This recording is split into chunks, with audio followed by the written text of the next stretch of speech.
Blue Origin has a new employee stock plan, but not everyone is thrilled. What's that about? Alphabet, the parent company of Google, announced its expected haul from the SpaceX IPO. It's pretty interesting. Turion Space has raised millions and snagged the Andromeda contract while they were at it. Blue Origin is a step closer to launching from Vandenberg. Time magazine announced their list of the 100 most influential people, and one of them is one of us. NASA selected Voyager for the 7th private mission to the ISS. Amazon buys Globalstar for $11.57 billion. Kepler awarded a $30.1 million contract for the ESA Hydron optical network. And Opterus was awarded $10.2 million by NASA to engineer a solar sail propulsion system. All that and our guest, Dr. Marc Levinson. From the news desk at the Center for Space Commerce and Finance, my name is Thomas Andrew Olson, and this is The Unknown Quantity.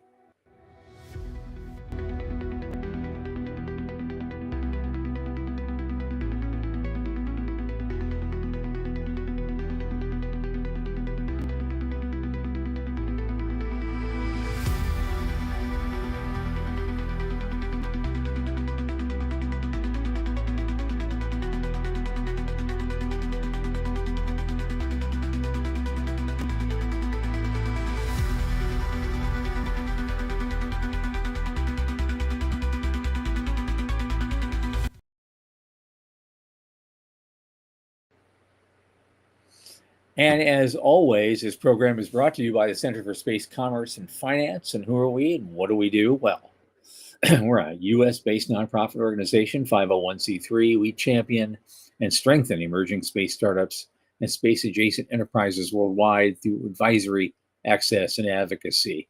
Our pitch events and world-class boot camps, among a lot of other things we do, fortify startups to be better investor-ready.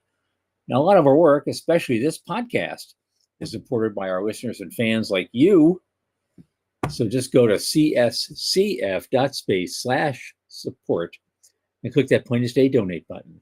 A little on the tip jar each month makes a big difference. And don't forget to like and subscribe, of course, and tell your friends. Bring them along.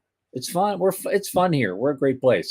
Speaking of friends, my oldest space friend, Michael Lane, who mishandled his burning sword today and scorched himself, is here with me. Michael, come on in, man.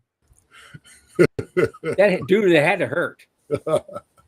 Hey, how's things? Oh, it's all right. It's all right. Yeah?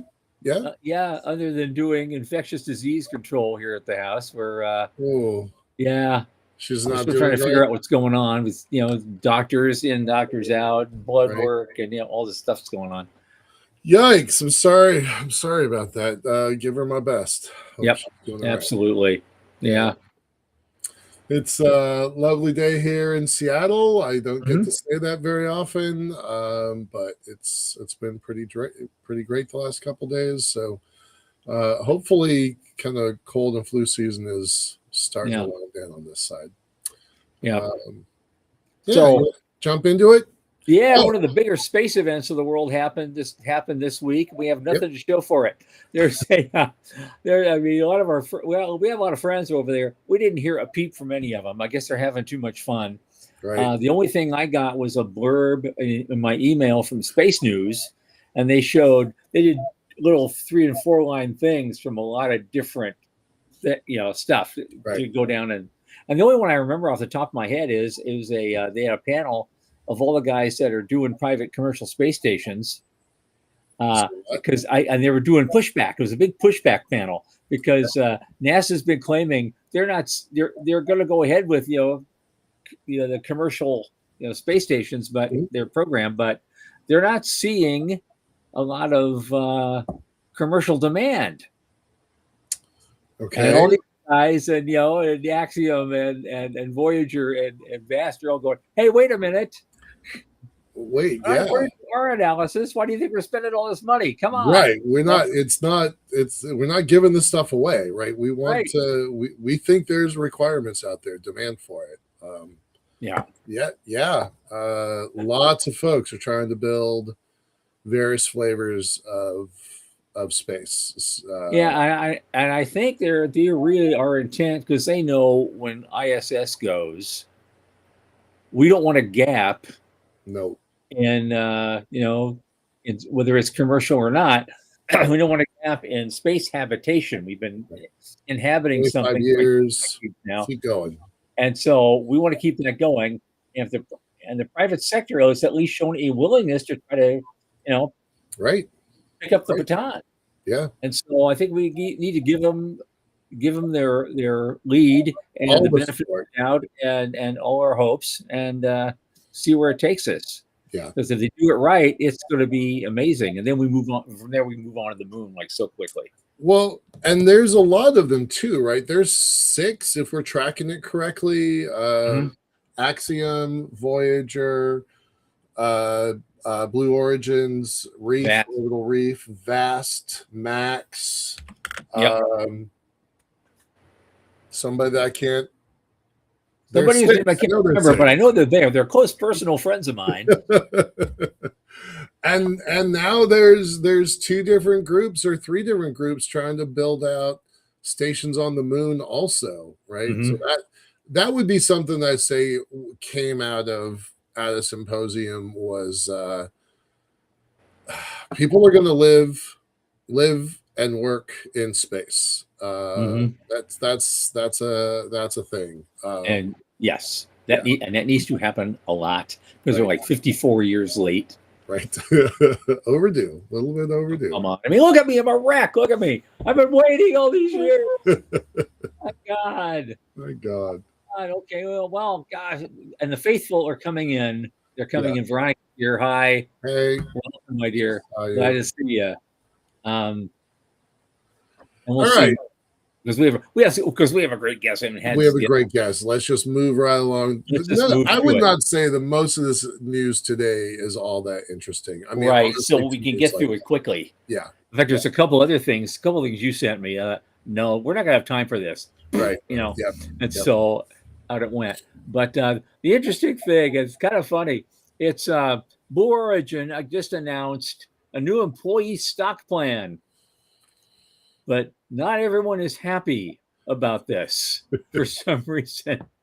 They're trying to, Ars Technica is trying to review the material and connect with employees. And some of the early reviews are not positive, with one employee going so far as to describe the plan as pure effing trash. Right. Yeah, it's, and I guess it's not hard to see why some folks feel gun shy or disillusioned, because the previous stock plan, which ended up being essentially worthless, fostered this lack of trust. Now they're looking at the new one, and it says it has a more serious intent, and it's set up in a manner similar to other stock option plans in the industry. But he's trying to right the wrongs. It could be a vehicle for that, but so they're revamping the program, and not everybody, everybody's skeptical. But the good news is a lot of people feel strongly about the company and its mission at Blue Origin. Yeah. But they also have, it's basically FOMO, fear of missing out, when it comes to life-changing wealth being accrued by their peers. Right. Like they're looking companies across the street at SpaceX, and a lot of Blue employees are former SpaceX employees where they went there, they did the work on the SpaceX anvil, and it was hard. It's a hard place to be. And then they were like, all right, I would like a life and a family and live happily ever after and still do space. And so they came to Blue. That is a common story. But Blue doesn't really have the same kind of profit motive, right? It is structured entirely differently. It is funded entirely differently. And Bezos is in no hurry to cash in. So he's driving that bus. Right. And so in fact, one of the interesting things is that they're saying in the new plan that vested stock options can only be exercised following a qualifying liquidity event. That's pretty typical language, but where is that going to happen? How is that going to happen? There's qualifying liquidity events can include IPOs, a sale, a merger, a qualifying external funding round, and company-sponsored tender offers.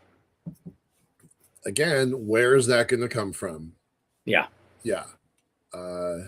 When Blue was started, Bezos was in the top 5 wealthiest people in the world. Clearly, SpaceX has kind of pushed him out of that list, but By a big margin. yeah, by a big margin. Yeah, I would be a little unhappy with this. Pure fucking trash. That's. I think that's the quote of the week as far as I'm concerned. Mm-hmm. Yeah. Yeah. And look who's come in since we started talking about this. Joe Pastrito is here. This is great. I don't get to see him as much. It's great to see you, Joe. Ajay Kothari is coming in. Hey. Probably to make up for the fact that he can't make it on Monday. And so I'm going to give him a hard time. Right. I love you, man. Thanks for being here. Although Joe is telling us that LinkedIn is stuck, but YouTube is working. That happened a couple weeks ago too. We'll look into that. Thanks, Joe. We didn't know that. Thank you. Yeah, a lot of our folks are coming in from YouTube now, so it's yeah. Anyway, I'll just go through the next one really quickly just to get past it, because finally Google's SpaceX stake was revealed for the first time, and they have a 6.11 stake in SpaceX. Disclosed to Alaska regulations. The stake diluted to approximately 5% post-merger with XAI is valued at $100 billion, based on a true trillion valuation. Yikes. So, yikes! Yeah, good for Google. Yeah, good for them. Yeah, they got in, I think, in 2015. So they've been adding stuff ever since. And even with the dilution, they have 5% stake. That's pretty good. Yeah, they're going to do okay. I think they're all right. I think no one's worried about Alphabet going under anytime soon. No, but new $100 million in value realized gains. Yeah, that's okay. Well, now what's another $100 million to Apple though? I mean to Alphabet though, really. What do we buy now, right? Exactly. Okay. So Turion Space raised $75 million, and they plan to spend it on improving its spacecraft production rate and its reconnaissance capability. But why that matters? Turion is one of the 14 companies really recently selected by the Space Force to compete for work on the Andromeda program. So that's we talked about that last week on Monday or Thursday. So this is just a follow-up from that. Yeah. Yep. That's what that is. Okay. Blue Origin is going through the regulatory hurdles, and they're only a step closer to launching New Glenn from Vandenberg. So very soon. I think that is probably a pretty big deal. Yes. I don't want to skip over this one too much. Having a second location on the West Coast, SpaceX has been launching out of there for a while. A couple other folks have been trying, but they're building a greenfield development specifically for Blue, and that's the kind of thing. That's the kind of competitive signal we want to see in the industry. Because it can't always be the SpaceX story. So I'm really pleased by this. I think that's. And so it gave the company permission for construction and future launch operations at Launch Complex 14 at Vandenberg. So that's going to be huge. Yeah, that's going to be huge. It's a critical milestone for the Vandenberg spaceport for them. So yeah, and it's taking the next step to further develop heavy and super heavy launch capabilities at Complex 14. So that's what we want. That's what we want. It's what everybody wants. Well, and that's the only way to increase cadence, because as we've talked many times before, Florida is running out of room.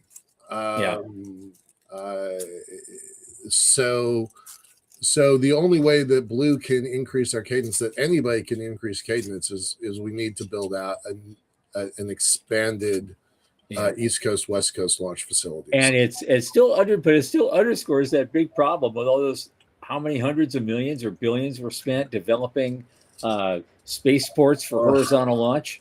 Right? Yeah. That Yeah. feels like a bad idea And 25 now years in later. hindsight, yeah, 20 years later, oops. Yep. Yep. That's not easy to re-engineer. Seattle is thinking about building a spaceport. Like it's, there was a big contingency from Space Northwest that Mhm. went to symposium this week specifically to start talking about, can we build a spaceport in Seattle? And I love the idea, right? Home sweet home in my backyard. Blue is here, Stoke is here. Yeah. I think it would be giant game changer, but I don't know if it's very practical. So I'm hoping they're successful. I really hope they are, but I do wonder about it, right? But East Coast, West Coast facilities, we need them. Middle of Yeah. the country, I don't know. That's a harder requirement. Right. Interestingly, I mean, the reason way back in the past, 60 years ago, we were choosing these places to launch from because we wanted that 23-degree orbital inclination. Right. Yep. We wanted it a lot, and we still use it a lot even today because that's where the spaceports are. So I don't know what if you could, because probably the most optimum inclination from the northwest would be some other number I can't even fathom. It's polar orbit or nothing. It could be polar, but also because the Russians launch out of Kazakhstan or someplace, and they go to 57 degrees inclination, which where the ISS happens to be, for the Russians. And so it's okay. What other inclinations are great for us, and how can we use them, and what is the economics of it? I guess is the question. So there's that going. Very quick one. Time Magazine, only in April, they didn't wait till the end of the year. They published a list of the 100 most influential people in America for 2026. And guess who? Win Shotwell, one of us. Hoorah. Yeah, exactly right. I love her. And Ariana wrote it herself. No, Ariana Huffington wrote it. Like that's a pretty. Ariana Huffington wrote it. Ariana herself. Yeah, the Huffington Post wrote that article. She's great. I met her just one time. Gosh, it had to have been 15 years ago.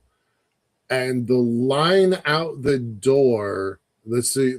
It would have been University of Illinois Champaign-Urbana campus. The SED, Students for Exploration and Development of Space, held their annual Space Vision event, which is a super fun event. Shout out to SEDS. It's always in November. It's a really great show. And it's a great event. And she's there, and she's not all that well known yet. Not really. They haven't really hit their stride. And it was a line out the door to give her their people's resumes. And she was just like, take absolutely everybody. We need everybody. And now I didn't know this until I read this article. It's 23,000 people at SpaceX. So hats off to you. I'm impressed as hell by her. Yep, absolutely. Good for her. Yeah. And I hope I see her at a conference again this year. I just want to say hi. We haven't caught up in a while. So Reed Weissman, Commander Weissman from Artemis also made the list, but he's not a commercial space guy. He's a NASA guy. But still, it was great to get him up there too. Absolutely. Okay, last spaceport. We still have like 6-8 minutes. Okay, next up, NASA selects Voyager for the 7th private mission to the space station. NASA's starting to love these private astronaut missions. I guess they're really accelerating the growth of a lot of new ideas and industries and tech that strengthens our presence in LEO, Sid Isaacman. And we've got 3 providers now selected for private missions. NASA's doing everything we can to send more astronauts to space and ignite the orbital economy. And this is Voyager's first selection. for a private astronaut mission. So this will be interesting for them. Yeah, we love these guys. We were, I won't say we were in the room when Mamber said, we should send out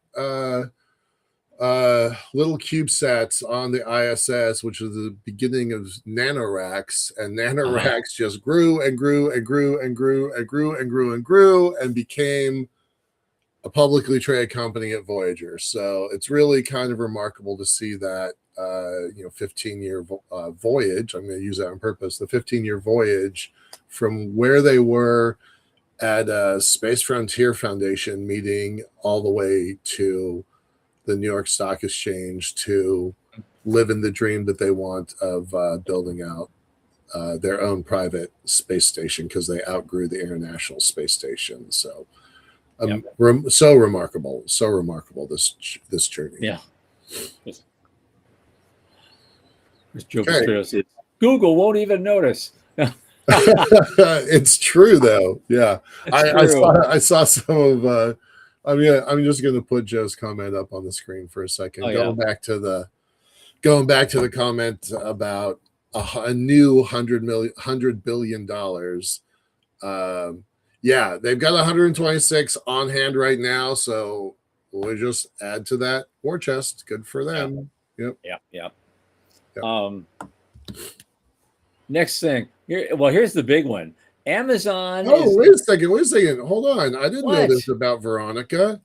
She worked with nanoracks on the last 2 space missions. I didn't know that, Veronica. Thanks for that little detail. The last 2 shuttle missions. I'd love to talk to you about that some more. Yeah. Good for you. Good for them. Good for everybody. Right. I remember that last one. I was in touch with her a lot during that very last one. Yeah. So heard from me a lot of insider video and stuff. It was nice. That was cool. Anyway, Amazon is buying Globalstar, $11.57 billion, because they are very, very desirous of taking on Starlink. They think with Globalstar they can actually do more and charge less. So, what do you think of this deal? Do you have any thoughts on it? Because they're only getting 24 satellites, and that's Globalstar's 24 satellites, and Amazon has only 200. Is this a spectrum deal? Is this a locations deal? Because I don't understand what this deal is. It might be, or it's some kind of special capability that we don't know about that they want to acquire, and they're willing to pay big bucks to get it. That would be my first thought. Because usually a deal like that, that's how it works. They have when was it Northrop Grumman bought Orbital ATK? There were specific things that Orbital ATK was doing that Northrop was willing to pay almost any price to get a hold of. Wow. And for a very simple reason. Jim Armour told me about it. It was like they were beating Northrop at everywhere they were competing for a contract. They were beating Northrop handily and undercutting them. And one of the big reasons they acquired those guys was to find out how they did it. And when they had that first meeting, they were telling them this is how we did it. Well, we don't have to do this part. Well, I thought we always had to do that part. No, that's way too expensive. Cut that out. And they went down a list of things that they just would not do that everyone else in the industry was doing. Okay. And that's what put them over the edge every time. Yeah, but I wouldn't put. Well, of course you have to do that and this and this. No, you don't. I wouldn't put Globalstar in that super innovative category. I don't know. I mean, I don't know if it's for the Apple contract. I cannot figure out what this deal is for. Well, unless they're doing stuff off the books for DARPA that they're going to declassify and commercialize any day now.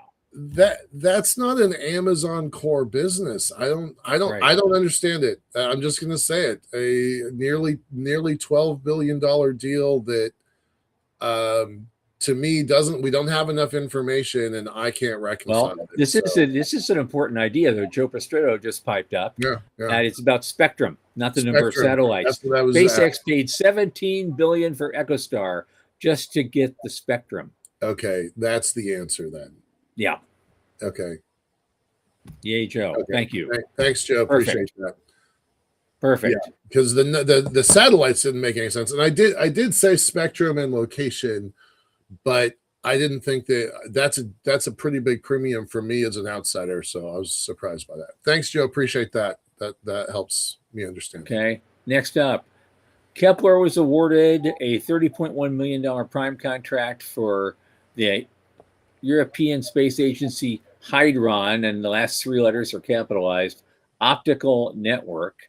So they're cementing their role in ESA's high throughput broadband architecture, and they're going to be the prime contractor for Hydron Element 3. They're supposed to deliver a hosted payload mission designed to validate the interoperability of several optical communication terminals in orbit. So nothing easy. Nope. Nope. We've talked a lot about how laser comm is the near future. It's not here right now. Very, very limited capabilities right now, but throughput is the key to space, is one of the keys to space. Absolutely. I don't know which one of the Artemis astronauts said it, but they were all marveling at just how much bandwidth they had and how much throughput they could do. So it was cool. That kind of capability, we all want it. We all want to see that. Sure. Yep. Okay, and finally, Opterus was awarded a $10.2 million NASA contract to engineer a solar sail propulsion system. This is through an SBIR Phase 3 contract to provide structural deployment for their next solar sail spacecraft. And they're developing a system to deploy and control, keyword, a 1,600 square meter sail, roughly the size of a hockey rink. The 30-meter composite booms and integrated mechanisms, and delivery is planned for early 2028, so just under 2 years away. Nice. They're using something called a trussed collapsible tubular mast technology, a lightweight composite boom. They're designed to remain stiff and thermally stable after being tightly coiled for launch, then autonomously spool out in X-shaped configuration to support the sail. So they've done this at much smaller levels. They deployed in 80. They deployed a similar thing on 7-meter booms. So it's an 80 square meter thing. So this is going to be huge, and best of luck to them. Right, for sure. Okay. All right. But that's all I got for the news today. Listen, that's the stuff that stood out. There's always 200 different items you can look at, but we stand at the intersection of space and money, so that limits the stuff of interest to us and our listeners by a significant amount. But we always find something. Even blind squirrels like us will find nuts on occasion. And on that note, let's bring in tonight's guest. He hasn't been here in a while. It's been, about a year? Mm-hmm. Something like that. Okay. Our guest tonight is Dr. Marc Levinson. He's the author of The Box, which is the book on the history and future, maybe, of the shipping container. And the last time he was on, he's not a space guy. He admits it. But it created such a firestorm of ideas that were floating around in the ether there for a month or two after this thing. I thought we'd bring him back for a redo and bring some folks in and see what they have to say about all this, because I think we're serious now. There's big money coming in. We're serious now about a circular economy, and you're going to need something like that engineered to move massive amounts of material Yeah. to the moon. So, Dr. Levinson, please come on in, man. Welcome back, sir. It's good to be back with you. I'm not quite sure how I fit into the blind squirrel part of this discussion, but not you. Us. A lot of other folks we know, but not you. Okay. Since you were here last, you talked. Well, I want you to just reacquaint. It's been about a year, so let's reacquaint our audience with you. If you give me like a 1-minute synopsis of who you are and how you got where you are and why you do what you do. What gets you up in the morning? Sure. I'm an economist and historian. I have an interest in international trade and economics and transportation, and have written books on all these things. The book that I think is of particular interest here is a book I wrote originally back in 2006 and have since updated and may well update again pretty soon, about the creation of the shipping container, which is something that was regarded as a really pretty modest, pretty simple innovation. I mean, we've all seen what a shipping container looks like, and it's not all that interesting. But it turns out to have a very interesting story from developing from a concept to a profitable business, and something that's really, really changed the way the world works. I first discovered your book 5 years ago when everybody was in lockdown and they were having a couple online conferences, and it was from folks that were kind of pioneers in the brand new Space Force. Space Force was just, not even 6 months old. And they were talking about this book. It was floating around those kind of inner circles. And I'm like, what's the point of this? Okay, all right. But I read the synopsis. I immediately got the applications. I got the book a couple days later, wolfed it down, and my little squirrel brain was like, oh, I see all of the implications of this. So I'd like you to start with that a little bit and just go into the history of it. I don't want to go details because I actually have other stuff I want to talk to you about, but give us a little bit of the history, and so we can apply it to the space sector. Like, what were the earliest days of containerization, standardization? What did that look like? They were pretty bumpy. Sure. The idea that it's more efficient to put freight into a big box rather than handling millions of individual items is a really old one. It goes back to the 1700s. It's not a new concept. You had, during the 1920s, 1930s, you had railroads in the United States and in Europe using containers. You had some ship lines trying to use containers. The containers came in lots of different shapes and sizes. They were deliberately designed so that one container couldn't travel on another company's infrastructure. A railroad wanted a container that would work only on its trains, so its customers couldn't defect. So this remained a pretty small business, and it was not a very profitable business because everybody had the same basic problem. Okay, you've put some goods in the container, you've sent the container off, it's landed someplace else. The goods have been removed from it. Now, what do you do with the container? And the answer was, well, if it was a wooden container, you cut it up for firewood. Otherwise, maybe you turned it into a tool shed. This was just not an efficient system, and it was not cost effective.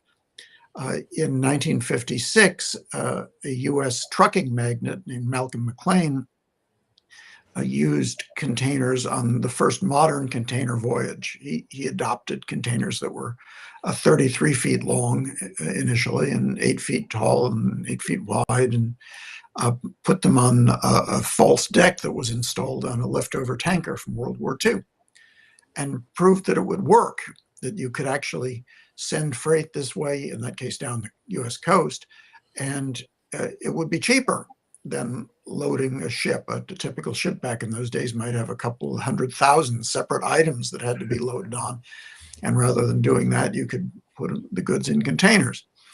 So this idea caught on at a small scale initially. It was a purely domestic, Florida to Puerto Rico, up and down the East Coast. Other companies got involved with the same thing, California to Hawaii. And so then there was an obvious problem.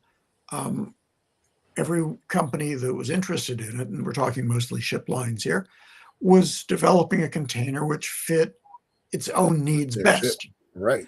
And that wasn't necessarily what fit other companies' needs best. And so it was really the US standardization within a vertical ecosystem, right? Yeah. And here, so standardization came really at the behest of the U.S. Navy. Okay, the federal government funded ship construction, and part of the deal was that in the event of a military need, the Navy had a right to commandeer the ships and put them to use supplying the military. And the Navy rightly asked a basic question: suppose we actually have a war, suppose we get those ships, and some of them handle 17-foot long containers, and some of them handle 24-foot long containers, and some of them handle 35-foot long containers. How do we fight a war like that? Right. And the Navy essentially said to the maritime industry and to the railroad industry, we need a standard here. We're not going to tell you what it is, but you guys ought to get together and develop some standards. If you can't do it, we'll do it for you, but we'd rather you do it yourself. And that happened in the United States in the late 50s and early 60s, and then internationally through the International Organization for Standardization. And you think of the container as a pretty simple device. Okay, so it's a box of aluminum, but well, so should the doors be at the rear end? Should they be on the side? Should there be slots at the bottom so a container can be lifted by a forklift? How thick should the walls be? How many internal supports should there be so that containers could be stacked? There are a million little aspects to the container that only geeks and engineers are really interested in. Right. But all of those things had to be harmonized to get to the point that we reached in the late 60s, where you could put your goods in a container in any factory anywhere in the world and be pretty confident that that container could be handled at a port, could fit on any container ship, and could be handled at the port of arrival. Right. And so basically that's what transformed the container from just a simple box into an idea that had a really significant impact on the world economy. Okay. Go ahead. I was going to say, I was curious, I forgot. When was the first big container ship launched? Because then that thing is custom designed just for this, and that's what that changed a lot of things too. Well, the ships grew. The first container ship handled 58 boxes that were 33 feet long. So that's about 50 Stanton 40-foot containers roughly. So it's pretty small, right? And people were not experienced in this technology. The economics of it were not understood. And there were not customers lining up waiting to use containers. So this industry grew slowly as initially it was leftover World War II ships, because there were a lot of those around in the 1950s. Companies started to get interested in refitting other kinds of ships that were a bit larger, so they could carry a couple of hundred containers. But by the early 1960s, the industry was kind of stalled. And the reason for that was that there was a lot of money interested in getting into container shipping, but nobody wanted to do it unless there was some kind of standard. Imagine you'd sunk millions of dollars into a ship that was custom designed to handle 35-foot containers, and then it turned out that the standard was 40-foot containers and your ship was worthless. Right. No one was willing to do that. It was really in the mid-60s when there was agreement internationally on the basic standards that money started pouring into the industry. They started building bigger ships. step by step. It was not, from a couple of hundred to 10,000 overnight, but they started to build ships that could handle 1,500 containers, 2,000 containers, and then over time the ships got larger and larger. Obviously, this required investment in the ports, because initially the ports that were set up to handle containers were not set up to handle these larger vessels. It was really in the aughts, around 2006, that we started to get ships that were capable of handling 10,000 20-foot equivalent units. That's basically 5,000 highway-sized containers. That's insane. And since then, it's gotten bigger. So today, there are ships that can handle as much as 25,000 TEUs, and many ships that can handle 15 or 16. So you compare that to the size of the original container vessels back in the 1950s, we're a multiple of hundreds. Yeah. Well, and these are the things that really got the guy you met earlier in the background, Sean, our producer. He really glued on to the piece about the military setting a standard and how the shipping industry grew very quickly once there was that standard. And then that led to Dr. Plata. Doug Plata has a pretty good sized community, about 100 engineers or so that are part of his space development network. It's a nonprofit that is trying to think through these problems. And then as a result of you being on the show last year, we spent the next probably 2 months trying to identify what's an easy thing that could be standardized, somewhat quickly. And they presented a paper on it to the International Space Development Conference. And we've seen in the last year, Aerospace Corp. Aerospace is a giant think tank. It's a think tank that the Air Force and Space Force and NASA and NOAA all use.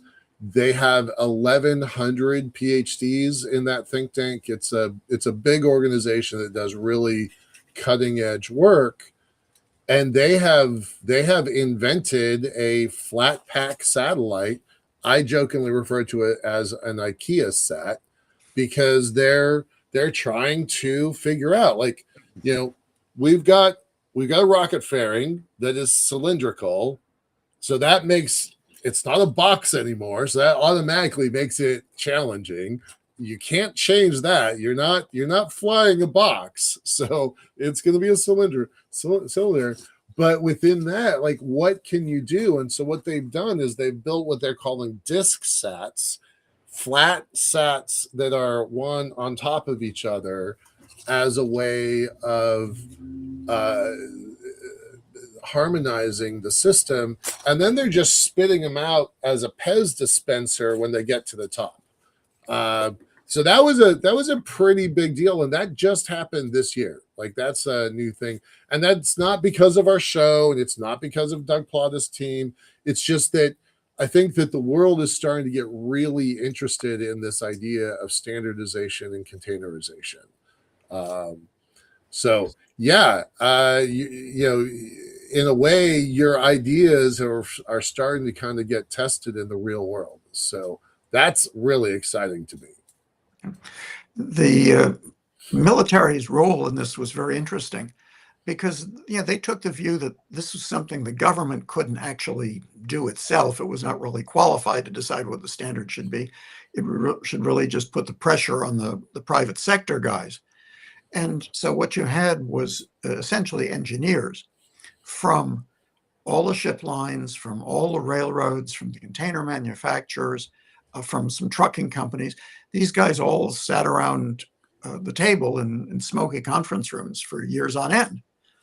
And you can imagine that the discussions to an outsider would have been a bit on the boring side. I mean, do you really care how thick the end walls of a container ought to be? Right. But that worked. Okay, that pressure from the military worked, because people knew that they had to come up with some result, some conclusion. Right now, there's a much more difficult situation in the shipping industry. There's a lot of interest in what's known within the industry as digitalization. And the idea of digitalization is that you adopt standards for the flow of information through a supply chain. Oh, Okay. So here, at least in theory, the idea is that there's a constant flow of information from the time a product leaves a factory through the yeah. transport chain to the port to the on board the ship at the other end of the voyage when it's unloaded and taken off to a distribution center. And so anyone would have access to real-time information about where their goods are and what the temperature of their goods is and anything else. Yeah. And these efforts, digitalization, have moved pretty slowly because there's not this external pressure. There are a lot more players than there used to be. I mean, more countries involved, more companies involved, and there are a lot more, shall we say, trade secrets. So everybody agrees in principle that having common standards for the transmission of data would be a good idea, but they would like to have this according to the way they're doing it themselves, and they'd like to be able to keep some of their information away from other companies that are in the industry. So it's been start and stop. Some aspects have gone forward, some have not. But again, it's when you get down to the nuts and bolts. I guess nuts and bolts is a bad metaphor here to talk about digitization. But think about things like, what does it mean to say that a ship has arrived in port? Well, it turns out that different ship lines have different definitions for when the ship has arrived in port. And so it's hard to have a standard until everyone's agreed on what arrival of a ship in port means. Yeah. Wow. And multiply that by 10,000 different factors, and you can see some of the complexity. Is that different per shipping line per port? Because that adds up pretty fast. Some ports have developed their own data management systems that may not speak very well to those at other ports. The ship lines share information, but not necessarily as much as some people might like. And so things are not necessarily seamless. In theory, you could have the arrangement of containers on a ship when it's loaded correspond to the way in which that container is going to be unloaded 10,000 miles from now. And so it makes the whole process more efficient.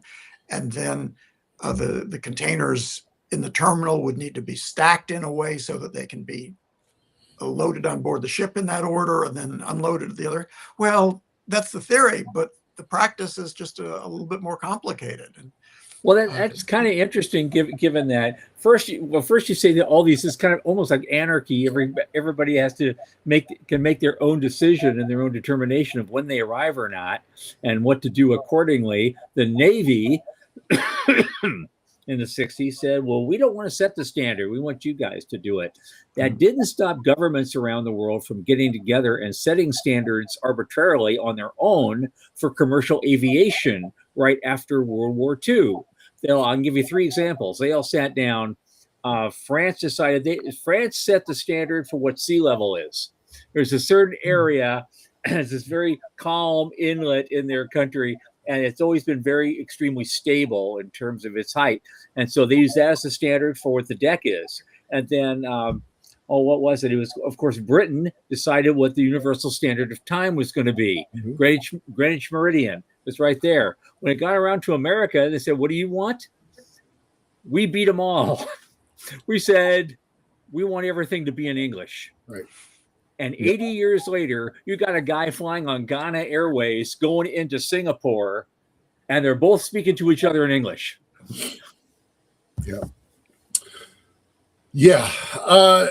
So we've got about 10 minutes left here. I know that you don't know our industry, but what would you take some guesses here? What would you think would be some things that we need to be paying attention to? I liken us to those early days when there were strikes, where there were longshoremen that were losing their jobs because everything was chaotic and mismatched. There's a pretty famous example of some missions that have failed because one team was using imperial inches and the other team was using centimeters, right? Metric centimeters. It's insane that kind of error can still happen, but it did not all that long ago. So what would be some things that are like, okay, you absolutely have to solve this? I don't think we're at the stage of the digital standardizations yet, although there is a company locally in Seattle that's pulled in $50 million to work on the digital standardizations amongst contractors. So that is we are starting to see something there. Right, Veronica's telling me it's the Mars Polar Lander that crashed because of a metric malfunction. Yeah. But what would be things that, using the shipping industry as a template, what would be things that we should be paying attention to now? I guess I would make a couple of comments based on total ignorance, but of the space industry. One thing is that there is definitely an issue with standards of lock-in. Yeah. And you have this now in the shipping industry. Okay. Yeah. The size of the containers was set back in the early 1960s, when in most parts of the world, road travel meant on 2-lane highways, and railroads were really not equipped to handle containers that they'd never needed to. And of course, now all over the world, you've got motorways with wide lanes and multiple lanes, and trucks can carry much longer loads, but ships can't. Okay, we still have 40-foot containers because you have all of this capital, and so we're sort of locked into this the 40-foot container now, because nobody's going to scrap 2,500 container ships in order to use larger containers. Right. And so you have this weird business in many ports in the United States of taking these 40-foot containers of imports, taking them to a railroad yard or a truck yard, removing the contents from those containers, stuffing the contents into a 53-foot container, and then shipping the 53-foot container domestically. Okay. So the container was originally invented to eliminate a lot of the cargo handling, but now you're handling the cargo once more to move it from one container to another.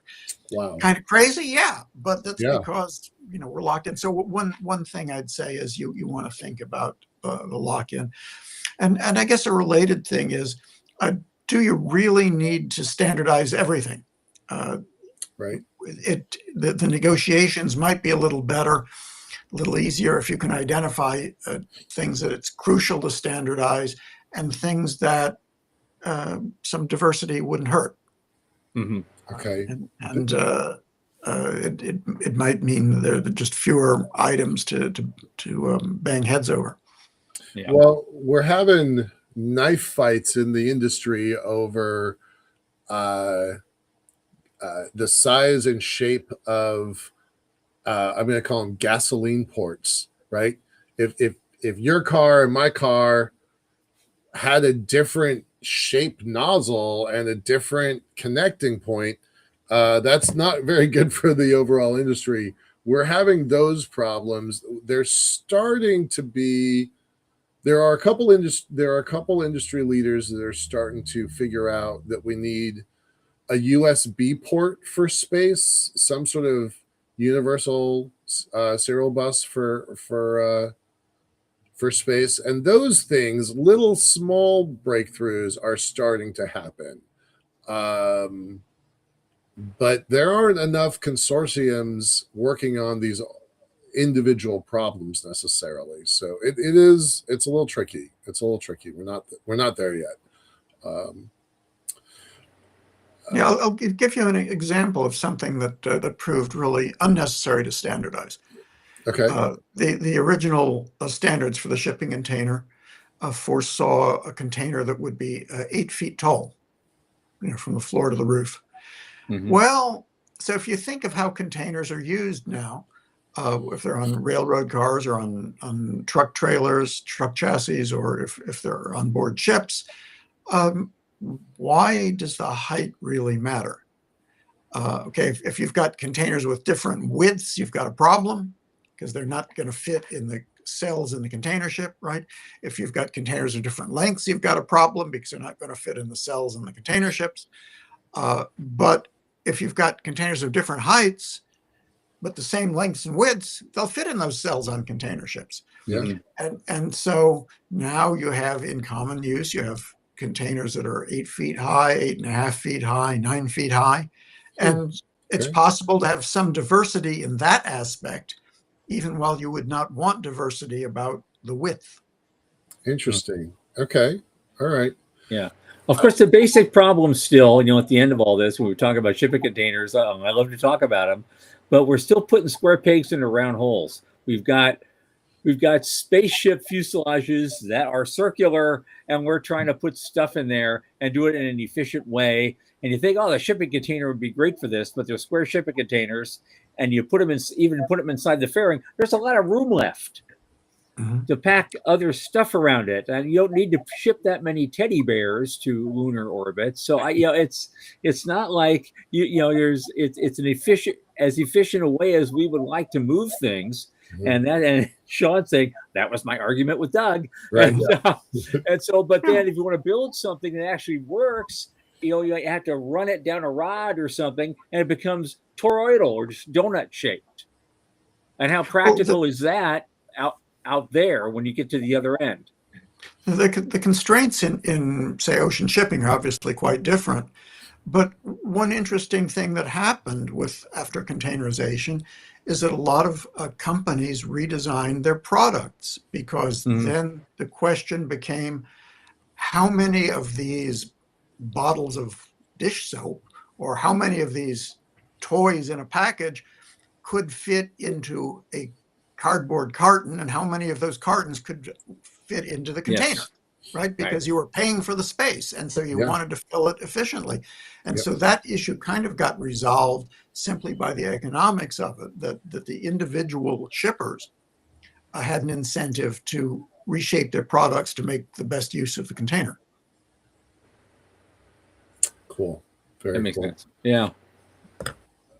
We only have 3 minutes left. I wanted just a quick question about financing.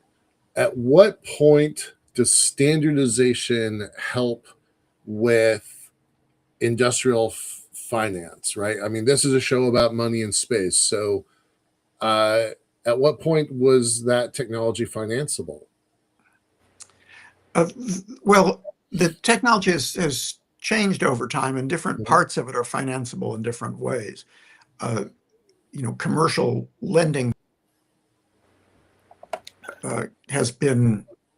commercial lending for ships has really not been, has been much less extensive in recent years, because there's a lot of government subsidy involved in shipbuilding and ship mortgages. On the other hand, a lot of container ownership now is in the hands of specialist finance companies. In aviation, many airplanes are owned by leasing companies. Well, many containers are owned by container leasing companies, and they arrange their financing and frankly, this is in some ways it's a problem for certain things. There's a lot of interest, for example, in having technology embedded into containers, smart containers as they call it. Well, most containers are rented by the shipper for a period of time, maybe for a single trip across the Atlantic or the Pacific, maybe for 3 months or maybe for 6 months. And so you've got some technology on the container. It costs more. I'm shipping a low value product. I don't want to pay extra for that technology. So now if you're owning the leasing company, you've got this fleet of containers, and some of them are not going to be appealing to me because you're going to want to charge a rent that's high enough to cover all the technology installed in the container, and I don't want to pay for it. Whereas other customers may want more technology in the container. Right. So it can complicate things. Fun, very fun industry. I think we have a lot to learn from it. You said you're going to be, you might update your book. If you do, we'd like to be involved with that. For sure. Absolutely. And on that, Dr. Marc Levinson, author of The Box and all the iterations that will come from that, a guy, an unknown inspiration for 100 space geeks around the world, trying to take that concept that you know so much about and convert it to something absolutely useful in settling the moon and maybe other places in the solar system. Marc Levinson, thank you so much for being here. I think the first time that somebody actually launches something that utilizes some of those concepts and achieves something, we're going to have you back on to talk about it. And I love to Thank give you very much. I'm very pleased to be invited. Quite an honor. Okay. Okay. On Monday, are you ready for this? The unknown quantity, if you didn't know, marks its 100th show, believe it or not. And we are doing a 90-minute special on Monday to celebrate. We've got some special guests coming in. We want to have everybody coming in. People who've been on, everybody who's been on the show before, we want them to come in. We want all our fans to come in and join the fun, and whatever tomfoolery comes out of it, we're going to have a lot of fun. It's going to be a great show. And so don't miss us this coming Monday. And for that, on that note, from the news desk at the Center for Space Commerce and Finance for Michael Lane and Sean Key, I remain Thomas Andrew Olson. Keep watching the skies.